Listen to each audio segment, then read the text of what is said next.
niya. Hindi ko talaga maintindihan ang pinagsasabi niyan. Maliwanag na ang PDP may sariling lakad, may sariling mga kandidato, hinding-hindi si Bongbong.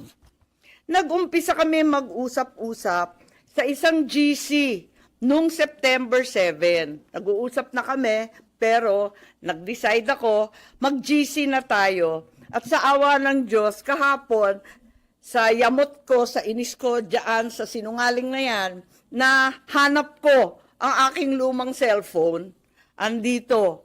At as usual, Samsung na may note, at nakita ko yung aming pagte-text, yan, nabuo ang isang grupo kasama ng ilang kamag-anak, na kamag-anak rin ni Inday, kamag-anak rin namin. Makikita nyo, September 8, dineklara na Go Duterte na ang standard bearer. Walang Bongbong, walang Sara. Ang sinungaling talaga. Pagkatapos, September 10, sabi nga, duda na si Presidente o si Sara ay tatakbo. Sinabi ni Mayora noon na silang mag-ama may deal. Isa lang ang tatakbo sa kanila sa national. Hindi ko maintindihan ang mga claim nitong taong ito. Tapos, in-endorse, September 19, magulo. Magulo talagang panahon na yun eh. Si Pacquiao naman ang in-endorso. September 28, nag-usap-usap kami sa bahay. Andyan si Bongbong, yung kamag-anak namin, si Mike Acevedo Lopez, kamag-anak namin ng mga Duterte. Hindi ko maintindihan, may lola yung nanay ko na lola rin ni PRRD. Ang sabi, Bongbong will file. Ako to, text ko to, nakita ko eh. He will file October 6 as instructed. Pero sana somebody will file as his VP. Kasi nakakatawa naman, walang katandem. Yun ang pinapaliwanag ko kay VP Sara Mayora noon. Still hoping you will run and he will slide down to VP ASAP. Ewan, ganon. Ngayon, ang sagot naman ni VP, tulad ng sinabi niya sa media, nako, ang usapan namin ni PRRD, VP na siya sa PDP, ako, mayor na. At yun nga ang nangyari. The same day, VP Sara, then mayor, filed her COC as Davao Mayor. Diba, nangyari yon. Pagkatapos, eto, October 6, si Bongbong nag-file candidacy for president at ang maliwanag, mag-isa lang siya. Kasi eto nga, inaasam-asam namin na si Mayora pa rin ang kanyang katandem. Pero itong Madriaga dyan sa Congress, sabi niya na si PRRD daw, sinabi sa kanya noong November 21 na si BBM tatakbo at si Sara ang VP. Anong kasinungalingan yan? October 6 pa lang nag-file na si Bongbong na mag-isa. Kaya magtataka ka talaga. Maalala po ninyo na nung pagkatapos nun, ayan na yung kay Bato. Maalala ninyo, bigla ang pinatakbo si Bato at para siyang seat warmer lang. At ang inaakala ng tao si Bongo at saka si Presidente Duterte ang kanyang VP. Huwag nilang ginugulo ang kwento. Talaga naman, maliwanag to. Hindi ko maalala ito pagkat hindi ako sang-ayon. Ang nangyari sa October, pag-file ni Bongbong, pinatawag siya ng PDP sa palasyo. Yun ang totoo. Hindi yung sinasabi ni Madriaga na kaming magkapatid, pumunta kay PRRD para mag-term sharing deal. Walang ganon, walang alam si PRRD, kasi nungalingan yun. Ang nangyari, nung nag-file si Bongbong, tinanong siya ni PRRD, tatakbo ka ba? Tapos sabi niya, oo, nag-file na po. Nandun yung PDP, si Alcusi, si Bongo, si Medialdea yata. Wala ako Kasi ayokong pumunta si Bongbong, sabi ko sa kanya, hoy, wag kang pupunta dyan. Sabi niya, nakakahiya naman ang nagpapatawag sa Pangulo. Sabi ko, kukuyugin ka lang ng PDP, pipilitin kayo. Wag ka nang pumunta. Tapos, napakiusapan yata at pumunta siya nung una Second time, pumunta rin siya. Pinatawag na naman siya kung talagang ayaw niya. Dalawa lang option. Manatili siyang presidente, pero ang kanyang vice president si Bongo, ang buong cabinet hawak ni Bongo. Parang ganun yung kwento. Di ko maalala kasi yun nga, hindi naman ako sang-ayon doon sa pagpunta niya. Tapos, yung isang option, Bongo for president, si Bongbong na lang ang vice. Parang gano'n ang pinag-uusapan ng PDP. Si presidente, tinatanong ko si Bongbong, anong sabi naman ni PRRD? Sabi niya, wala naman sinasabi masyado, sinabihan na lang akong good luck kung tatakbo ka. Parang gano'n. Sabi ko, umuo ka ba o hindi? Sabi niya, ano pang gagawin ko? Di umuo ka. Wala naman siyang imik. Later on, ang pagkasabi ng mga PDP, parang nagkasundo na daw sila ni Bongbong at na-11 raw sila. Pero wala ako doon. Kwinento lang ni Bongbong, pagkatapos ng meeting niya, pumunta sa bahay namin. Ngayon, tuloy-tuloy, pursigido pa rin ako na si VP Sara ang maging katandem ni Bongbong. Kinukulit ko siya. Tapos, nung bandang October 27, kasi nga nabalitaan, na pinapatawag ng PDP si Bongbong, nagtatanong, sure ka ba na aatras si BBM sa PDP talks? Ayan, andito sa telepono ko. Andyan, nakikita ba? Ayan. Oo nga, grabe sa media. Hindi ko naman iniinsulto yung PDP, pero tapos na yung mga salita-salitang ganyan. Tapos, ang sabi ni Mayora noon, duda ko, mahina akong vice president. Sabi ko, mahina kang vice president kasi gusto naming lahat president ka. Magpa-survey ka. Kaya nahanap ko nga, andito pa, pinaprint ko ulit yung mga survey. Nagpagawa pa siya ng survey. Hirap na hirap nga kami magpa-survey pagkat eto nga, talagang undas nun eh. All Saints Day noon, ang hirap maghagilap ng tao, pero kahit papano nakapag-produce kami ng survey at nag-presentation noong November 3 na tama nga ang kutob niya, mahina siya bilang vice-presidente kesa sa presidente. Kasi na-disappoint yung mga Sara All. Alam naman natin yon. Pero sabi ko, malakas ka pa rin. Walang tatalo sa'yo. At yun, panay ang usap namin kung anong gagawin, kung anong dapat. At walang kinalaman to sa PDP at PRRD. May kanya-kanyang landas to eh. Talagang magulo nun eh. Makita ninyo, November 9, si Mayora nag-withdraw from the mayoralty race. Baste replaced her. So hindi ko alam yung mga November 21 ng Madriaga na yan. Pagkatapos noon, makita ninyo ang ating vice-presidente nag-resign sa hugpong.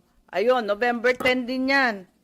Tapos, noong November 11, sa isang kasal ng anak ni Senator Revilla, si Inday Sara sumali sa Lakas CMD para meron na siyang national party. Naghahanda na siya. Ayun. Pagkatapos niyan, nag-happy birthday na naman siya sa GC, ano? Happy birthday, Senator Amy. Many, many happy returns. Tapos, tinatanong ako sa telepono, ano naman ang birthday wish mo? Sabi ko, birthday wish ko, same as last year, Inday for President. So, hanggang sa dulo talaga, pinagpipilitan namin na siya talaga. Ayun. Tapos, November 12, ang liwanag naman ng statement ng aking kapatid, no to possible term sharing. Kaya tumigil ang mga nagchichismis ng kalokohan. Bakit magti-term sharing? Pinipilit nga namin na yung buong term, ang pagiging Pangulo, para kay Inday. Makikihati pa siya. Saan naman kalokohan ng galing yon? This is not a good formula for stability. Tama yon. And the reason why 6 years is there is for the policies of government to continue. Ayan continue. And if we change government, magkakagulo. Ayan. Yan ang statement ni Bongbong November 12. So, hindi ko maintindihan sa nagmula yan term sharing na kabulastugan na yan.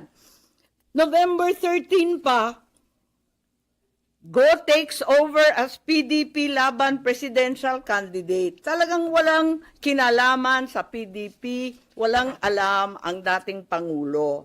Ayan, November 14, very publicly, pikon na pikon si Presidente at hindi niya alam ang pangyayari. Kasalanan po namin yun. Sara did not consult him on her 2022 plans.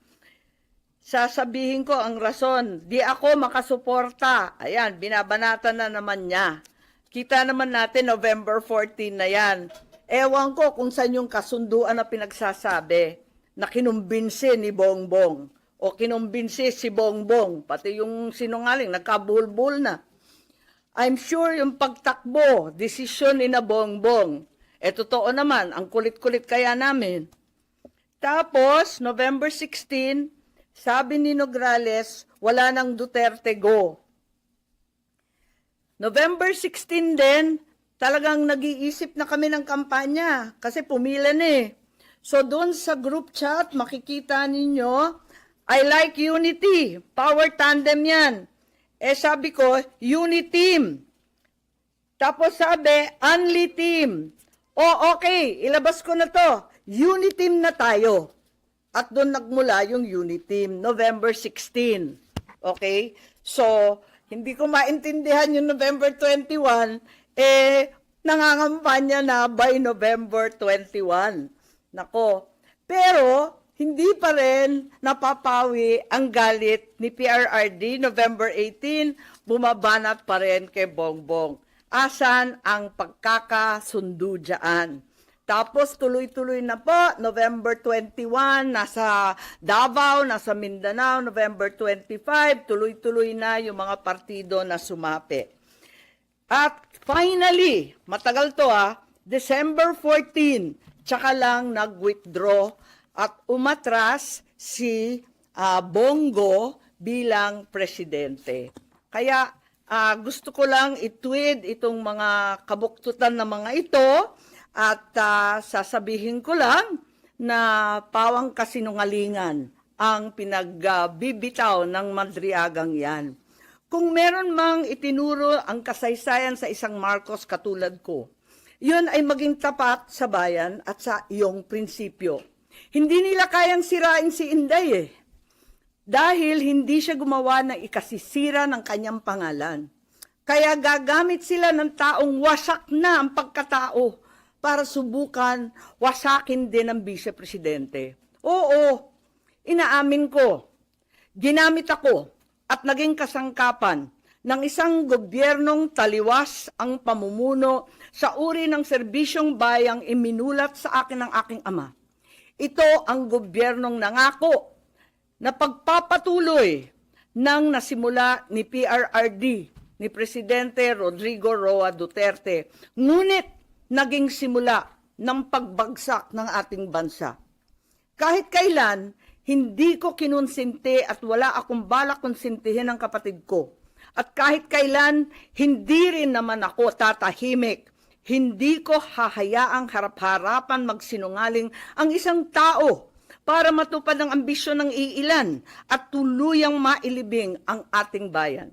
Sa korupsyon, sa kasakiman, sa walang saysay na pamumulitika kahit ngayon sa harap ng malupit na krisis. Bongbong, Pangulong Marcos, alam mo ang katotohanan. Andun ka, magkasama tayo. Kung hindi mo ito ipinag-uutos, walang dahilan para hindi mo itama ang kasinungalingan na ito. Huwag mong konsintihin ang mga politikong ginagamit ang sinungaling na si Madriaga. Yun lang po. Pero kilala niyo si Madriaga na talagang tao ni Vicky Sara? Huhi! Sino ba yun? Pero ma'am, doon sa ginawa niyo ngayon na press con, di ba possible na umakyat dito sa Senate yung impeachment case, hindi kaya ma-question na yung inyong pagiging impeachment judge. Ang totoo, hindi ko maintindihan kung anong koneksyon nito sa impeachment case. Ang sinasabi ko lang yung katotohanan tungkol sa mga pangyayari noong 2021 na walang kinalaman sa impeachment. Mananatiling akong juror at judge at pakikinggan ko yung ebidensya nila. Pero sa aking tingin, wala naman tong koneksyon at hindi naman yata bawal magsabi ng totoo. Kasi ma'am, doon sa hearing kahapon, iwas na iwas sila na yung mga possible probing question, yung pag-question sa credibility, dahil sa Senate daw dapat pag-usapan yung credibility ni Madriaga bilang testigo. Ang sinasabi ko lang, yung mga claim niya, alam na alam ko na hindi totoo at palagay ko, walang koneksyon sa impeachment.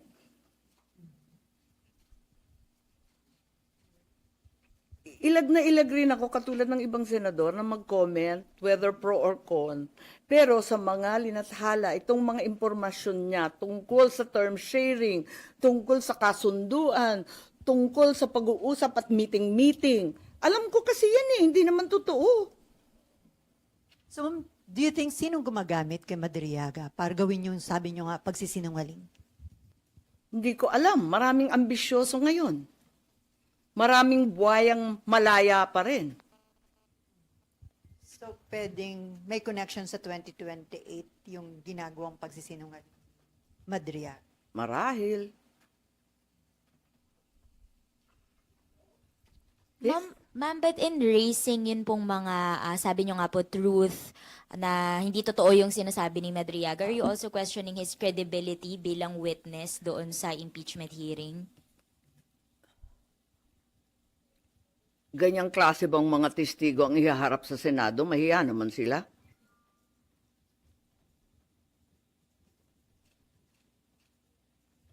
But yung kahapon po na hearing, yun nga po as mentioned earlier, iwas po yung mga congressman daw na pag-usapan yung credibility. Meron pa pong na-strike off the record ng mga comments about credibility of Madriaga. Do you agree with that, ma'am? Pasensya, hindi ko napakinggan yung hearing kahapon dahil may hearing rin tayo dito yung tungkol sa Roblox, di ba? At naghahanap nga ako ng IME solution na matapos na kasi mga kabataan na nakasalalay dun eh. Pero yun nga, binalita sa akin na kung ano-anong claim, dinawit pa yung pangalan ko, dinamay pa kami na hindi naman totoo. Talagang kinailangan talaga na tuwirin itong kabuktutan. Yes.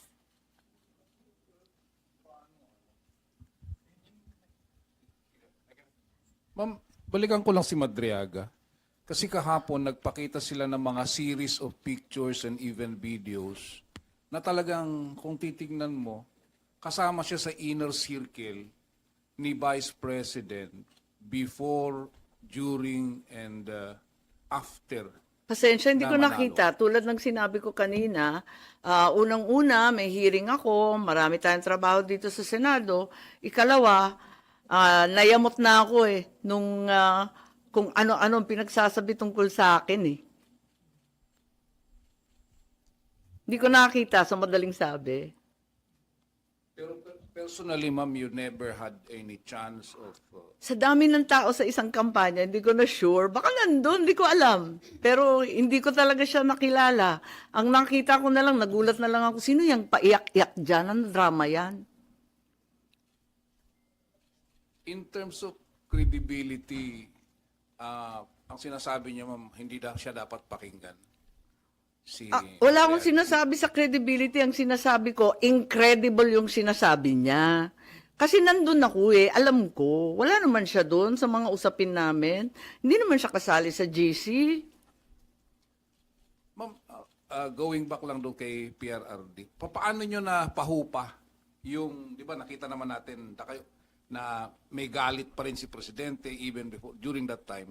Paano napahupa yung galit ni dating Pangulong Duterte at pumayag din eventually doon sa unity? Nakisuyo kami sa mga kaibigan niya, pati kay Senator Bongo, pati kay sa kanyang ES. Nakisuyo rin kami kay Pastor Kibuloy na awatin na lamang kasi katandem na ng anak niya. Kawawa naman. pumayag naman si Presidente Duterte. Pero wala na siyang magawa by then. Wala na mga kasunduan, term sharing na kalokohan. Tapos ni. Po. Isa rin sa na-mention ni Madriaga, yun daw confidential fund ni BP Sara, hindi in 11 days but in 24 hours na 18 hours, di ba? How do you find that statement? Di ko alam, tulad ng sinabi ko, talagang hindi ko naman pinakinggan ng buo. Nabalita lang sa akin na binanggit ako. Hindi ko pa nakikita yung iba niyang sinabi. So wala kayong prejudgment sa kanyang credibility, dun lang Doon lang talaga, doon sa tungkol sa akin. Kasi klarong-klaro talaga sa akin. Ang liwa-liwanag, ano? Nahanap ko pa yung telepono, andito pa yung mga survey na tira-tira. Naku, talaga naman. Babalik ta rin niya lahat yan. So you're appealing to PBBM na sana kung hindi siyang nasa likod nito, itama niya yung kasinungalingan na yun ni Madriaga. Oo, kasi magkasama kami. Alam niya yung totoo. Are you expecting him to say something about that, ma'am? Sana.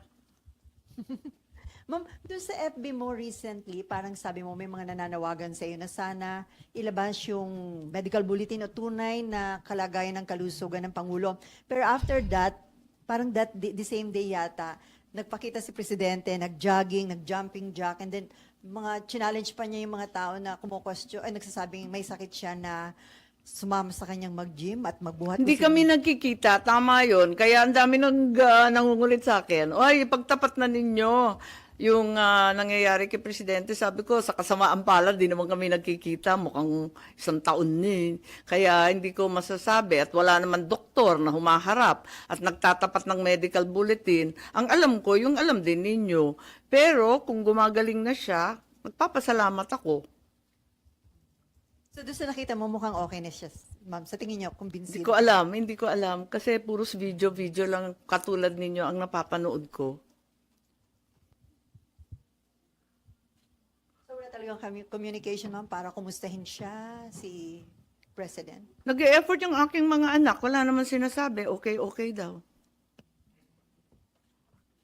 Yes po. Yun lang pong sinabi ni Madriaga na yung about term sharing. Ano po sa tingin niyo motive? Bakit niya i-float itong idea na Hindi ko alam. Wala ngang sense eh. Talagang kabulastugan eh. Bakit magte-term sharing samantalang nagmamakaawa na kami na si Sara magpresidente? Makikishare pa ba naman yun? Anong kalokohan yan? At tulad ng sinabi mo, anong pakay nun? Anong purpose? For what ang term sharing? Ang ini-imply ba niya na nanggugulo ang mga Duterte kasi hindi na isatupad yung term sharing agreement? Yung ba ang implication? Hindi ko alam. It's all speculation on my part. I have no clue. I don't know the guy. Huhi na huhi ako dyan.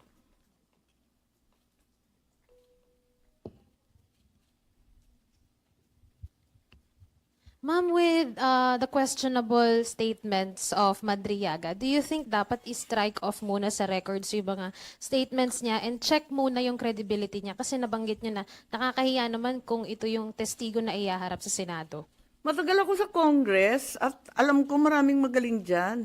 Sila nang bahala kung anong gagawin. Pero tulad ni Tanya Gaisano Lee na painter, na pinabulaan din yung tungkol sa painting, na hindi siya scholar na taga Laguna, kundi isang tumataginting na Gaisano pa, talagang maraming hindi totoo. Nag-statement din si VP Sara tungkol sa bar exam niya. So, ako, nagdadagdag lang ako ng alam ko. Kung anong gagawin ng Kongreso, nasa sa kanila yan. Saan yung ginagawa po ba ngayon ng HOR dito sa impeachment proceedings? Sa tingin niyo po ba dapat dito sa Senate ginagawa yun? Kasi may presentation of evidences na po and witnesses sa HOR ngayon po eh. Hindi ko alam, may nagsasabi na parang mini trial. Pero Congress has its own rules, may sarili silang patakaran, may sarili silang pinatutunguhan. So ma'am, kapag umakyat dito sa Senate yung impeachment case against BP Sara, pagdating sa punto na yun, iko-confront nyo si Madriaga?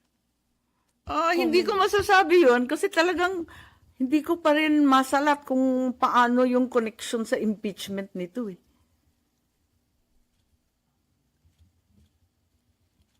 Ma'am, dun sa huling part nung ano nyo kanina, may challenge kayo or appeal kay BBM to speak up, to tell the truth po. Ano po yung particular po dun sa, yung negotiations po na i-kontra nyo, ibabangga kay dun sa statement ni Madriaga? Sinabi ko na di ba, yung term sharing, yung November 21, yung mga kinumbinsi, natatakbo. Wala namang kinalaman si PRRD doon. Yung ano ma'am, parang sinabi nyo rin kanina, nag-issue na rin ng statement si BBM na dinideny niya na yung term sharing po doon kanina. Yun ang statement ng 2021. 2021 po. Yan, nasa dyaryo. Oo. Yan po. Ang media rin naman ang naglabas. Yun nga, yun lang naman. Ma'am, during the negotiation po, parang si Pangulong Digong blindsided po ba siya? And si BBM all the way alam niya? Wala kaming negotiation kay PRRD. Nabulagta na lang yung matanda.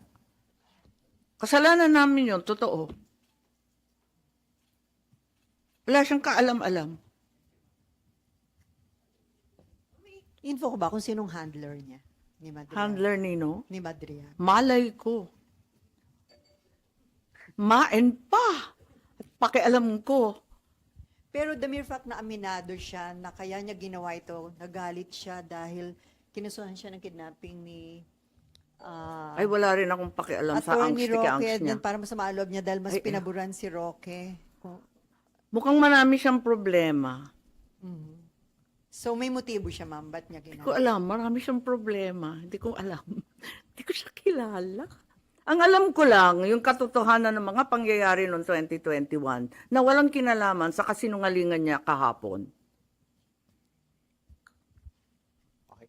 Ma'am, other matters po sana. Yep.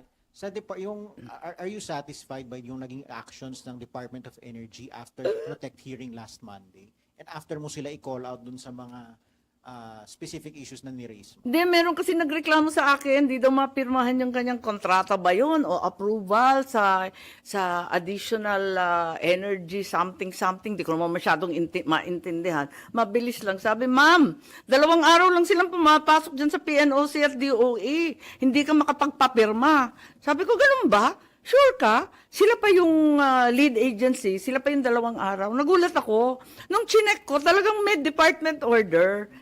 Naloka naman ako doon. Sabi ko, ba't ganun? Sabi nila, work from home. Pero yung buong gobyerno, 4 days lang. Kasi yun ang utos ng OP Di syempre susunod sa Pangulo. Pagkatapos yung private sector nga, ngarag na ngarag. Kaya 5 days pa rin. Hindi nga nagbawas yung private sector halos Kaya nagulat ako yung lead agency, ba't ganun? Sabihin ng work from home. Yung pagpapapirma ng kontrata, yung mga approval, hindi naman pwedeng by remote yung mga ganyan. Ma'am, do you also accept yung reasons naman na executive kung bakit yung emergency powers, ang grinant lang na excise tax relief ay sa LPG at kerosene, ano? Yung diesel at yung gasoline, which is yung mas kailangan ng mas marami, hindi sinama? Pikon na ako kasi minadali kami ng bonggang-bongga dito. Hindi man kami hinayaan magdebate ng sapat. Kasi ako, nung pinagpipilitan yung excise tax ng emergency, pinapaliwanag ko at nais ko sana magkipagdebate na yung excise tax, magbe-benepisyo dyan yung mga dambuhalang oil companies. Hindi naman dadagundong yan sa mga customer. Kaya sinasabi ko na baka hindi yan ang tama. Tapos wala pang income, walang revenue, walang koleksyon ng gobyerno para ipamahagi on a targeted and focused basis sa mga talagang hirap na sektor. Kaya wala, no opportunity to debate. O sige, adi umalis na ako noon at sabi nila, pinasa na daw yung sa excise tax. O di sige. At sabi ko, aralin ninyo sana yung VAT. Sabi na, napakahirap niyan, may input-output. Mahirap nga, pero kayang gawin. At point of sale yan, ramdam kagad yung 6 pesos, 7 pesos, kung ano maibabawas. Ramdam kagad sa gas station. Walang nakikinig Sabi nila, basta kailangan, emergency. O sige, alis na lang ako para wala nang ingay. pag labas naman ng order, katagal-tagal. Gano'n ba katagal? 3 linggo? Ang tagal na. 1 buwan na halos eh. Oo, 1 buwan na. Anong klaseng emergency yung inupuan ng 1 month? Tapos paglabas, lusaw na lusaw. Ano ba naman yung mga kerosene and LPG na yan? Ang kailangan talaga, dumaan na at lumipas ang anihan. Wala talagang makuhang krudo. Kabubukas lang ng open season ng ating mga ngisda, ayan na naman, wala ring krudo, kaya wala nang nagpapalaot. Ano ba naman to? Talaga naman lahat ng kinailangan mo, yung diesel at yung gasolina, walang tulong. Parang napabulaanan rin tayo dyan sa excise tax and VAT eh. Hindi totoong tax exemption to eh. Parang dating yung concern nila, yung magiging foregone revenue, para nag-iingat. Yun nga, naintindihan ko, ingat na ingat sa foregone revenue kasi nga wala ngang koleksyon. Pero, ganun pa man, hindi ko maintindihan, pinagmamalaki nila pa ulit-ulit, 238 billion ang remainder balance from 2025 GAA and 2026 we can free up. May presidential assistance, may DSWD, may DA, blah, blah, blah. Pwedeng EFLR, pwedeng ganito. Basta tumataginting na 238 billion ang sinasabi. May pera pala kayo eh. Ba't kayo abalang-abala? Kukunti lang naman yung VAT na yan. Kung 3 buwan lang, sabihin natin. At yung excise tax, hindi naman zero. Bawasan man lang, konting tulong lang sa tao, sa magsasaka, sa mangingisda, sa transport sector, yung mga tricycle. Ang dami pala ninyong pera, ba't yun lang muna ang ipamahagi? At kung talagang taghirap, di magtiis-tiis tayo sa konting koleksyon. As a matter of fact, ako na rin yung pasimuno na nagsasabi, yung threshold para sa income tax nitong April, taasan.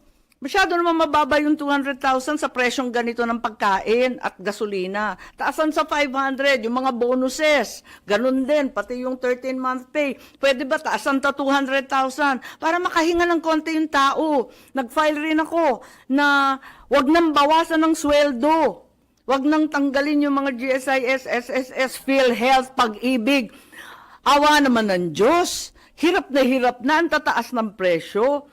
Tapyas pa ng tapyas, bawas pa ng bawas sa sweldo. For a change, makuha man lang ng mga empleyado at trabahador ng buo ang kanilang mga sweldo. Gusto namin yun. Yung Oo, mga alam requirement. ko. Kasi maraming pumapalakpak ng tenga. Ayun. Ma'am, kahit may panawagan kayo na direkta ng mag-order tayo, mag-purchase ng oil sa Russia, pero still, according to Energy Secretary Garin, nakipag-coordinate siya sa DFA para i-request na magkaroon ng another window or extension doon sa sanction waiver. Kaibigan ko si Sharon pero hindi ko siya gets ha, promise ha. Di ba kahapon, andun na sa Russia si Prabowo ng Indonesia. Ba't sa kanya pwede? Bakit tayo hindi? Di ba may ambassador rin tayong Russian na narito, very cooperative, parati nakikipag-meeting yan. Meron rin tayong ambassador doon sa Moscow. Pauwiin na natin lahat yan kung via Washington DC ang ating negosasyon sa Russia. Hindi ko talaga maintindihan. So, hiningi ko kay Secretary Lazaro, kasi sabi ng DOE, they're only deferring to the opinion of DFA. Pwes, DFA, pwede ba? Ipaliwanag nyo sa amin yan at hindi ko talaga maintindihan.